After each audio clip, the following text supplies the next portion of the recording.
sponsored by the Degama Group. Hello and welcome to Rumbo Minero, Miguel.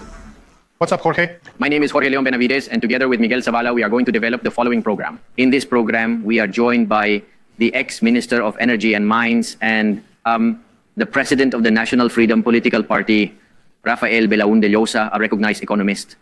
Let's talk a bit about everything in the mining sector, especially how to attract investments, what's happening, and what are the ideas. Regarding the usual issues, the rainfall, let's discuss a little about all of that. And who else is with us, Miguel? Jorge, we will have Carlos Gallardo, the General Manager of the Peruvian Institute of Economics, joining us too, with whom we will address the issue of these tariffs imposed by Trump on China, Mexico, and Canada, and the potential impact this could have, the rise in costs in the mining sector. Now let's turn our attention to the top news stories brought to you by Gabriela Chicoma.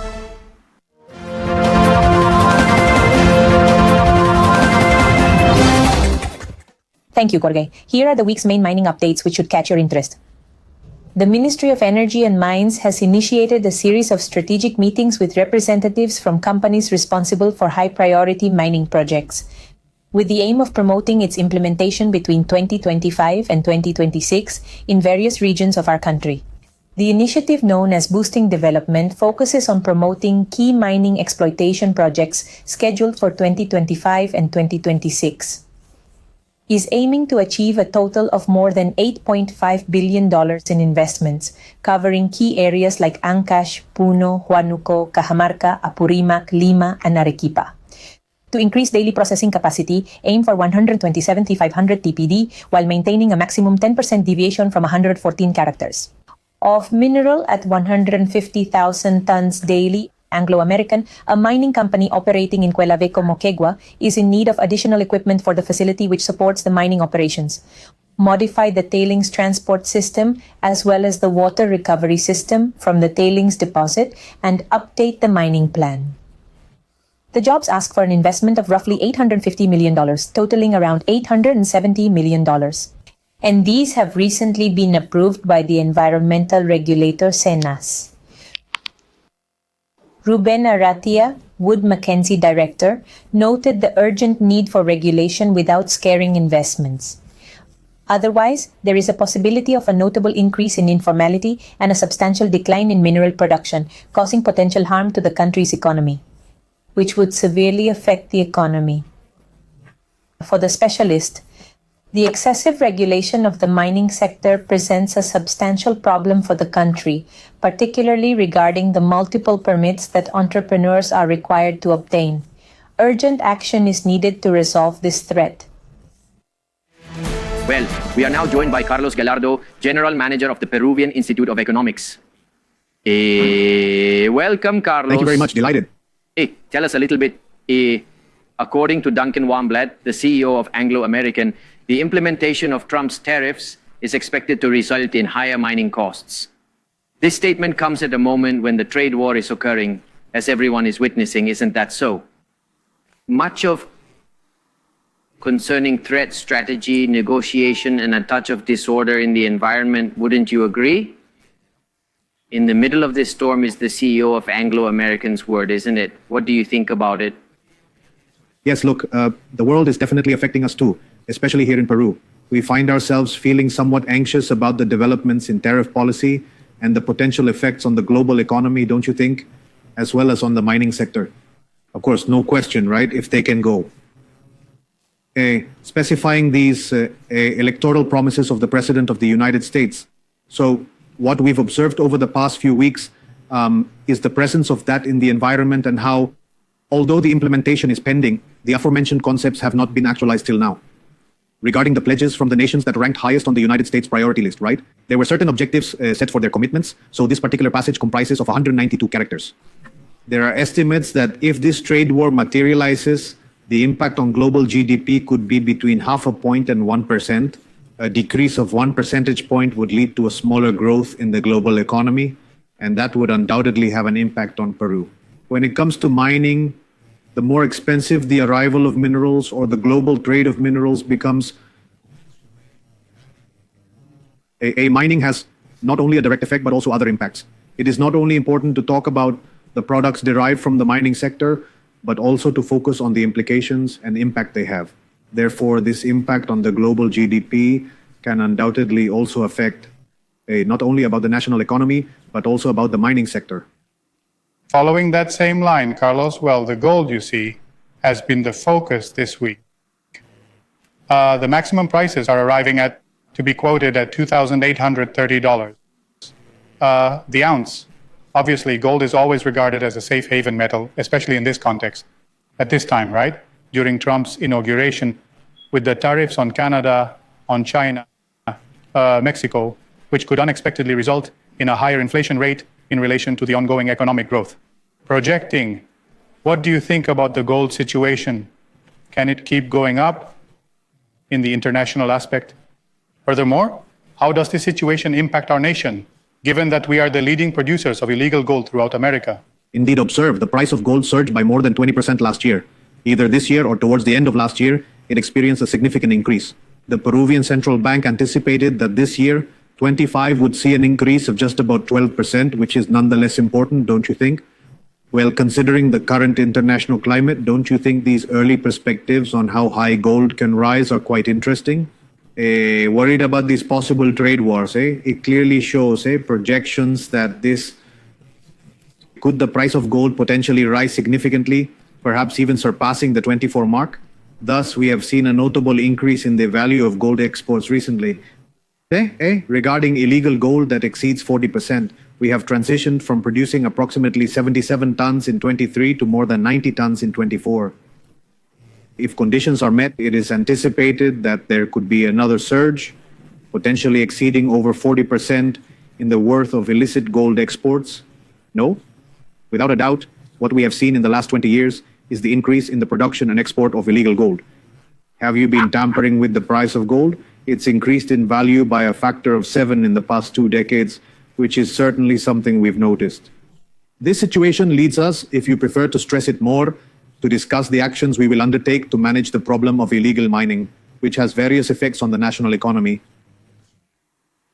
Right now, they say that if we Peruvians could capitalize on it, many of the projects that are coming could potentially generate not only $50 and $50 billion in the upcoming years, but even more, which is what we have been requesting from this podium for many years, that it seems like a lot, but in terms of the diversity and quantity of minerals that Peru has, the investment we have is very little. Well, the matter of investment in exploration isn't very helpful, is it? It is a bit low.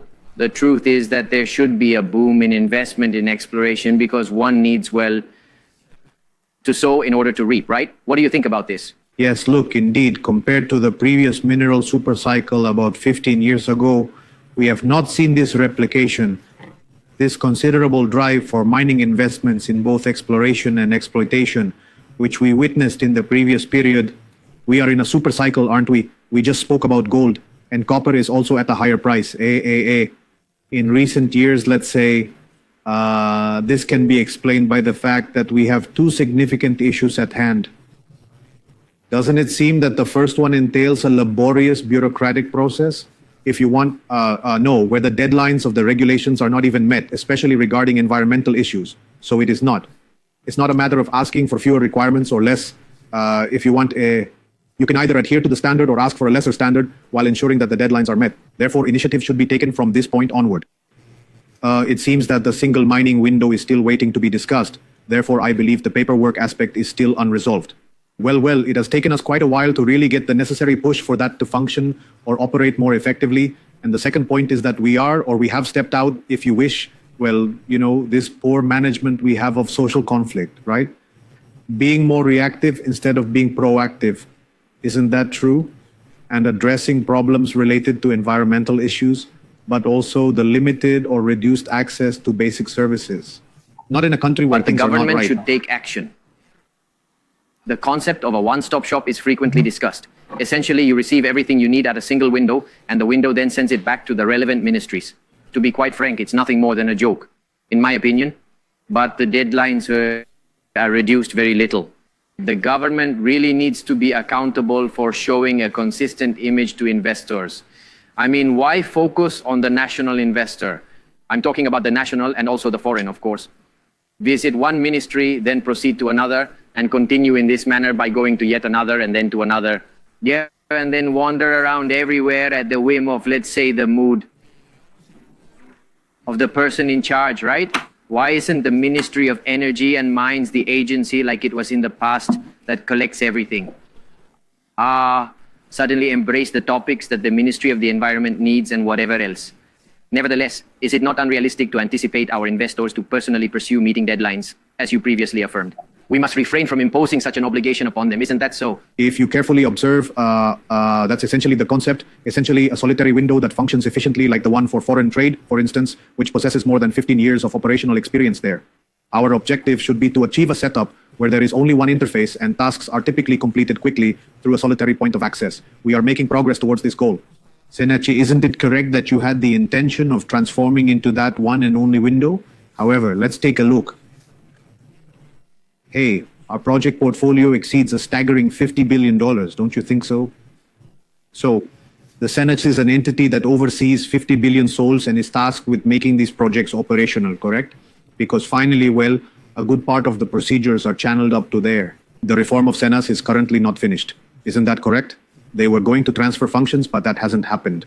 Right now, a committee is reviewing what actions will be taken. I don't know if they have already issued any report on this, but it was intended to be a space. In order to enhance competitiveness and effectively advance the extensive portfolio of projects, there is a need for improvements to be made. Carlos, in the context of America, we, Peru, and Chile are regarded as the kings of mining, so to speak. But a new contender is starting to emerge, which is Argentina. No? Now, with the policies that Milei has enacted, with the implementation of enhanced regulations, Argentina has 6 mining projects amounting to a staggering value of $25 billion, highlighting its strong support for investments. In the future, this could potentially lead to the generation of 1.2 million tons of mineral resources, long term. Yes, undoubtedly, as long as we allow ourselves to become indolent, we will continue to endure arduous regulations, won't we? This is a concern for the investors. There is a possibility that they will invest elsewhere, leaving us in their wake and going to foreign lands. Just so, we have this collection of important projects ready for you. Hey, almost half of the projects have experienced delays in their execution due to reasons beyond the company's control, right? The reasons I have been discussing are these two: the increased bureaucratic processes and the management of social conflicts. Well, you see, it's all about the competitiveness that we absolutely cannot afford to lose. And this competitiveness is reflected in the indicator, specifically in the Fraser Index. It's interesting to note that we were just below 1/3 of the mining areas, but not just countries. But the mining zones have been devalued to be more lagging, you see, with 70% instead of 30%, the 70% of these mining areas surpassing Peru. Therefore, it is crucial for us to reestablish our position as a prominent mining hub. It is imperative that we maintain a watchful eye on this matter, as we have a significant investment at risk. In order for us to maintain our status as an interesting place, we must make improvements to our mechanisms, particularly within our procedures. It is crucial that we implement these changes. All right.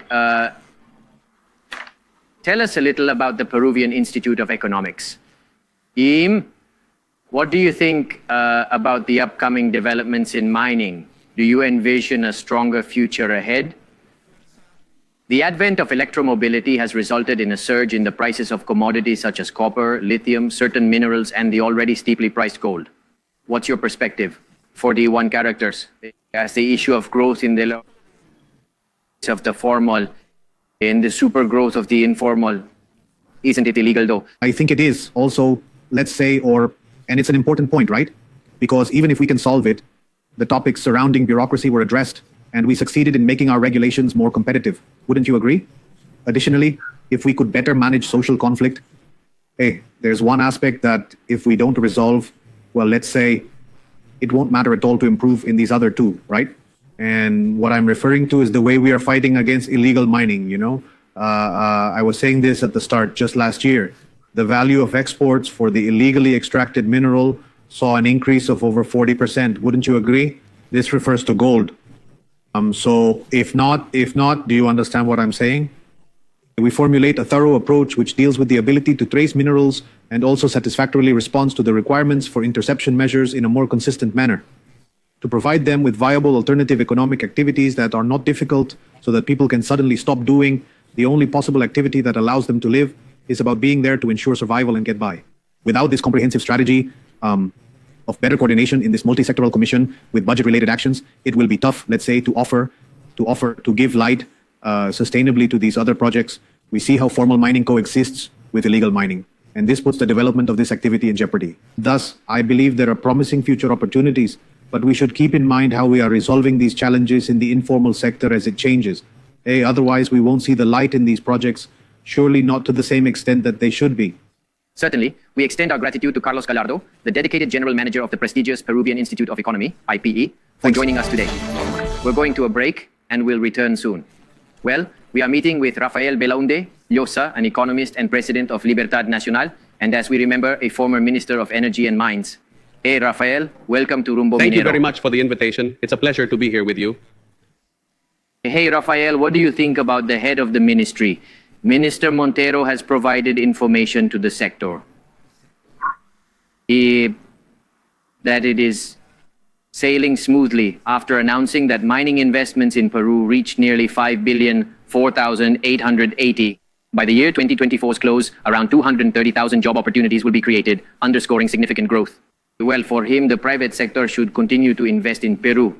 Additionally, legal and economic stability as well as potential are necessary.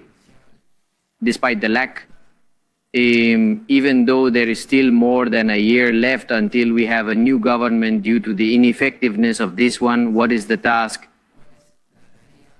How can I attract investors? Not quite sure. Rafael,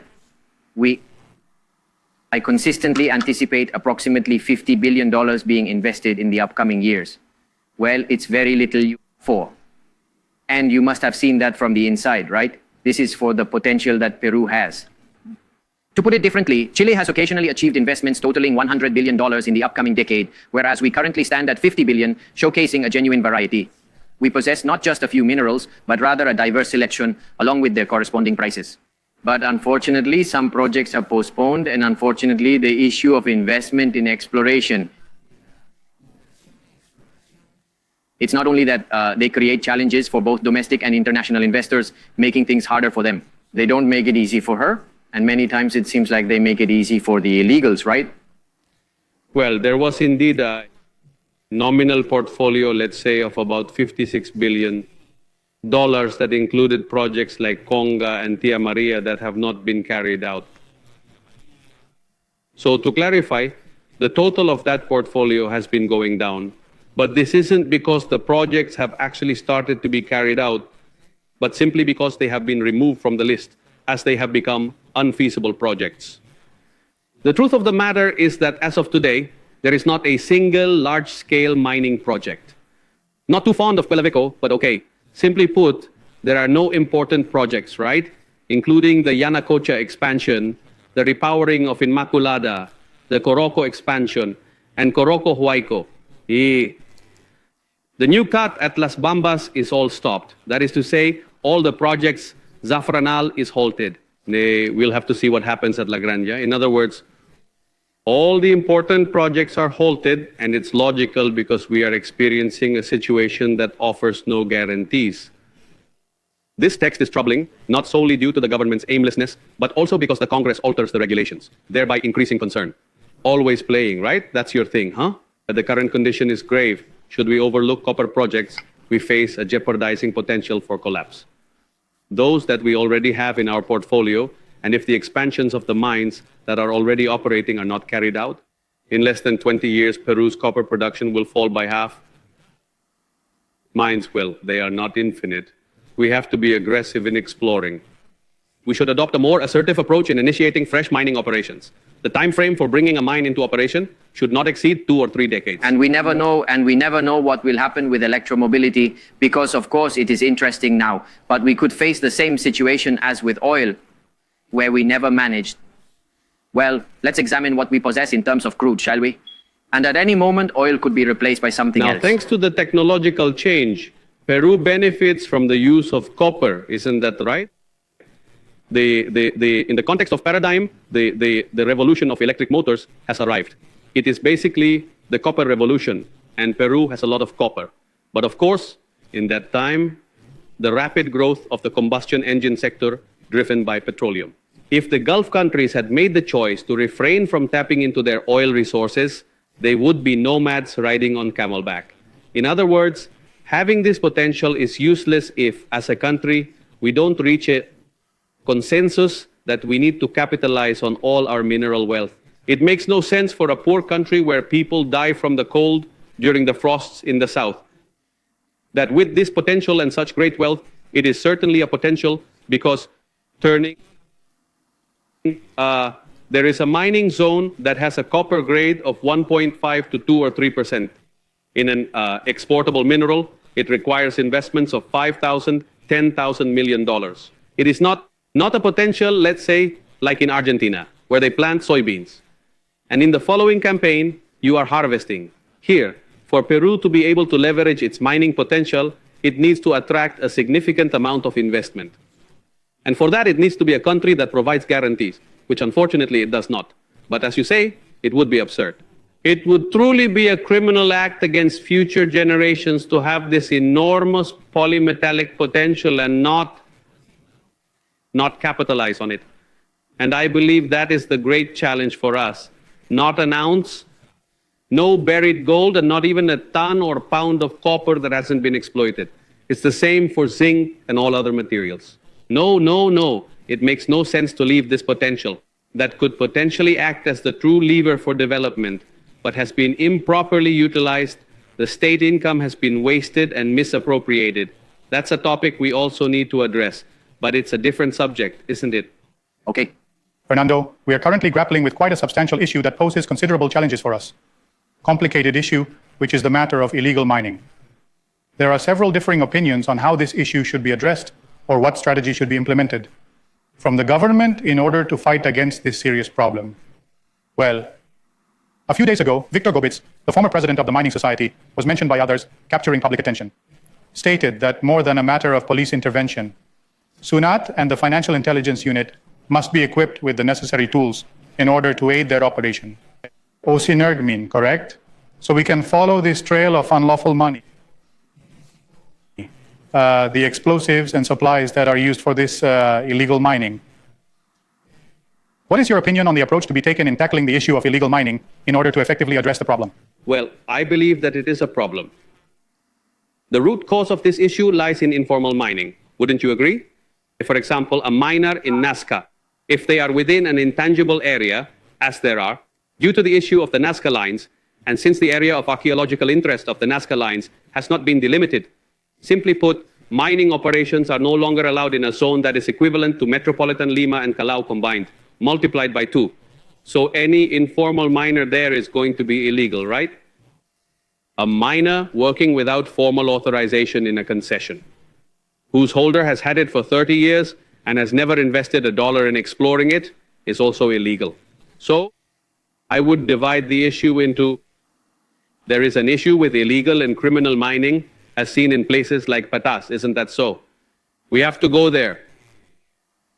All right, that's it. It's fundamentally about intelligence, correct? We have to monitor the explosives. Yes, there are in the distribution chain. The reinfo has been very detrimental because the reinfo has not resolved the formalization. Isn't that so? Nevertheless, what it provides is a license for trading minerals without the need to clarify their source. And explosives can be acquired. What I believe is that there needs to be, in Peru, under the usual mining regulations, provide a pathway for informal miners to transition into the formal sector. Today, for example, we have recently been looking at the statistics, the number of expired claims, that is, those that are going to be refiled. Refiled again? There are about 15% of informal miners there. Even though those claims no longer have an owner, and those informal miners, in theory, can file claims. No, there isn't a reasonable way for an informal worker to find a viable path, to become a formal artisanal operator, because the existing regime does not cater to small-scale or artisanal mining, not considering their An effective requirements. proposal for maybe legislation. We need to be there. The reality is that the law cannot be made to support neither from the mafias nor from interest groups, right? The good, but there has to be a mechanism. Well, I have had a family experience. regarding artisanal mining with a mine located in Tacna. So it's really like a journey of suffering, right? A, all the regulations, the Part A regulations, the topic of concerning explosives and the matter of permits, everything is tailored for medium enterprises. I don't know what that means as they carry 350,000 tons, right? There is no governing regime, and what has truly corrupted it is exactly that. So what has been the incentive behind this? I want to be in the reinfo, but not formalized because the reinfo gives me the possibility to commercialize. One possible solution might not be that the plants would, well, is it feasible to have these managed by the government in a public-private partnership or with proper government supervision? Well, there's the experience. Because that's where they buy. In northern Chile, for example. Of course, I mean, a large part of mining, well, illegal activities and criminal mining are, And they pay the artisan poorly. is financed through the use of concentrator and processing plants that manage materials. We know what they are, right? There are 3 or 4 on the coast. It's not a mystery, right? In northern Chile, the experience shows that the state permits certified processing plants, enabling informal miners to process materials at these facilities.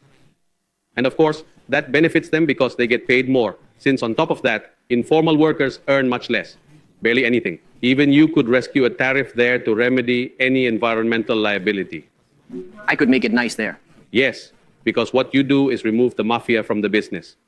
It is essential for the government to eradicate the mafia's influence in both processing and marketing, which poses as a significant issue. Now it turns out that Bolivia has become a major exporter of gold. All that gold, Peruvian gold exporter. yes, it's Peruvian gold. Here they simply leave the passive and the tax, and it gets laundered through Bolivia. Thus, we must have reasonable legislation, as the current prices of gold are quite significant.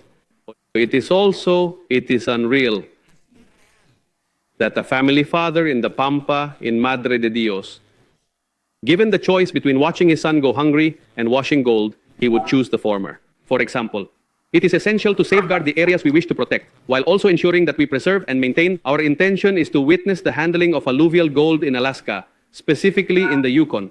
Multiple opportunities for first-hand experiences exist. Incorporated. Can I please ask one last quick question so Miguel can finish? I'm feeling extremely concerned and unsettled about the funding situation of left-wing parties. Illegal mining has caused over $10 billion to be generated this 2024, indicating that it has moved into the realm of legal mining. Clearly, there is an enormous amount of money and significant interest in ensuring that the reinfo continues, or in transforming the MAPE law into a sort of Frankenstein that resembles MAPE.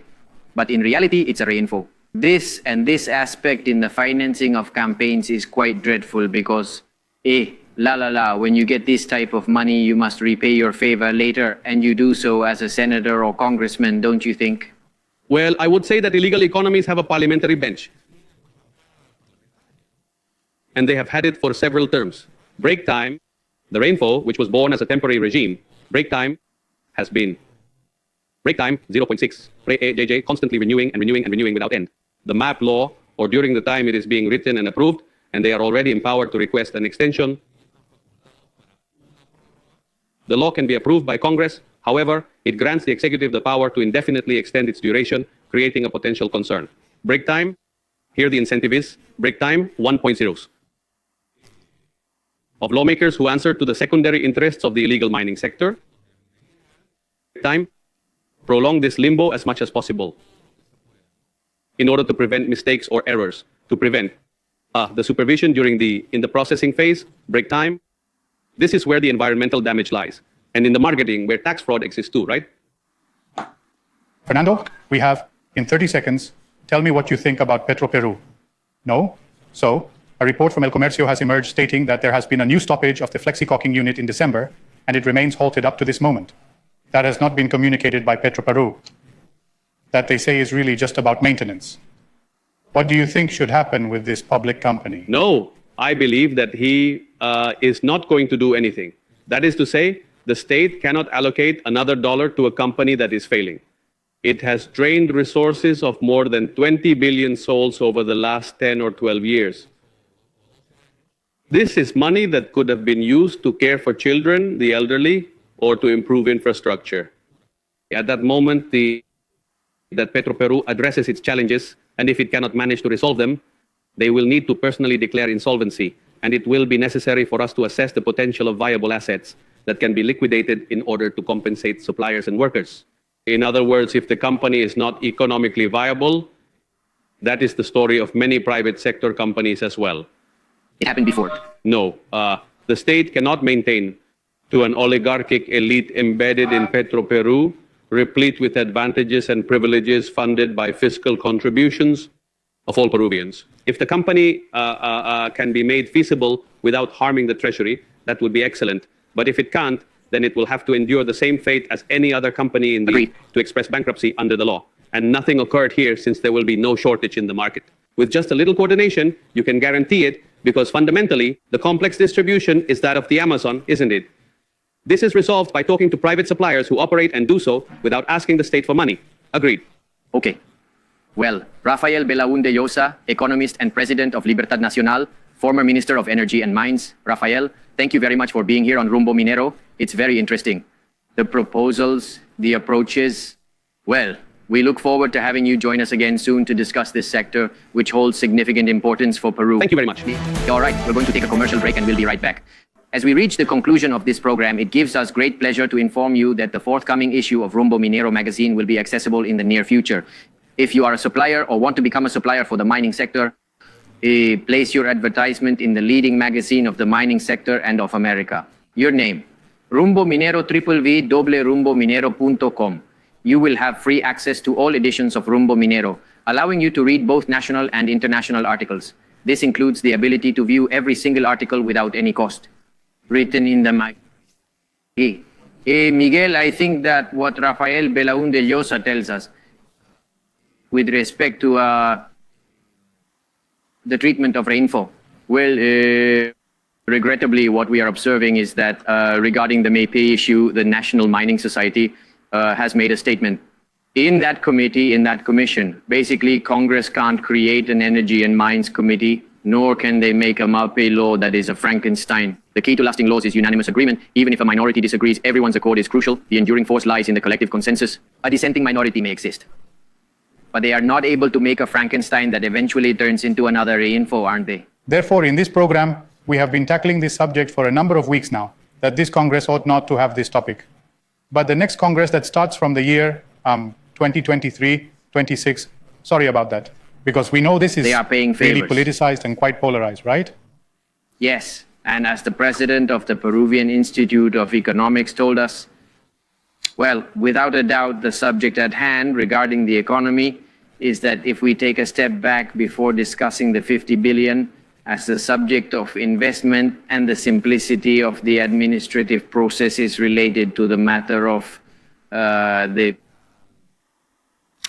subject isn't about production, but rather about I remember the name, Exports? No, it's about exploration. I apologize, this is indeed the matter of exploration and investment. Honestly, this text contains 81 characters. It's an incredible topic, isn't it? The things that are asked of an investor for exploration to see if there's something there. Amazing, right? Let's consider the case of Argentina, shall we? The policy presented by Milei in this example, concerning 6 mining projects that are estimated to be worth $25 billion in the upcoming years ahead. If we fail to step up our game, other investors will simply take their money to other countries. That's just how it is. They have to go through environmental procedures even for an exploration. It's a silly thing to do. To truly grasp the abundance of minerals at each site, it is vital to simplify our approach, particularly in the realm of exploration. This is an immense issue, you understand, and one that warrants considerable attention. Well, thank you very much for being with us. Many thanks to Miguel Zavala. My name is Jorge Leon Benavides, and together with Miguel, we have teamed up to develop this program. I want to remind everyone that Peru is up next on our agenda. Let's now dive into the important topic of infrastructure and construction. Thank you very much for being with us. By the year 2025, it is projected that Peru will exceed $6 billion in mining investments, solidifying its position as a major global mining hub. Furthermore, it is expected that this amount will grow by a minimum of 10%. We facilitate business transactions between the large mining industry and its suppliers through Expo Mineros and Suppliers MinPro 2025, promoting the growth of the mining sector. Reserve your stand and participate in the most comprehensive mining fair in the sector. Exhibitions, conferences, and business meetings all in one place. Come to the Lima Convention Center from June 24th to 25th and engage with Peru's strongest economic power. Get involved with their main business force. Don't miss out and reserve your booth at minproperu.com.